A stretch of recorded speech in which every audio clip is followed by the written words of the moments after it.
வணக்கங்க. நான் doctor Krishnamohan, consultant urologist and andrologist, PHC hospital. So erectile dysfunction விரப்புத்தன்மை ஆண்களுக்கு இல்லாமல் இருக்கிறது. ஸோ இது ஒரு டிசீஸ். ஆண்களுக்கு இப்போது ரீசெண்ட் டைம்ஸில் இந்த life style plus smoking, drinking plus sugar நிறைய பேத்துக்கு இருக்கிறனால இந்த எரெக்டைல் டிஸ்ஃபங்க்ஷன்ற ப்ராப்ளம் நம்ம நிறைய பார்க்குறோம்.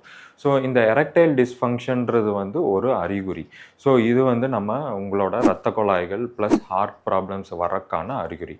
ஸோ இதை முன்னாடியே கண்டறிஞ்சு ட்ரீட்மெண்ட் எடுத்தால் தான் ஃப்யூச்சரில் அவங்களுக்கு அந்த ஹார்ட் அட்டாக்கு, ஸ்ட்ரோக், இரத்த குழாய்கள் அடைப்புகளை நம்ம தவிர்க்கலாம். ஸோ இந்த எரெக்டைல் டிஸ்ஃபங்க்ஷனை நம்ம ஆண்கள் கூச்சப்படாமல் அந்த ஆண்ட்ராலஜி டாக்டரை பார்த்து அதை ட்ரீட்மெண்ட் எடுத்தால் ஃப்யூச்சரில் வரக்கூடிய ஸ்ட்ரோக்கு ப்ளஸ் ஹார்ட் அட்டாக், அந்த இரத்த கொதிப்பு ப்ளஸ் இரத்த குழாய் அடைப்புகளை தவிர்க்கலாம்.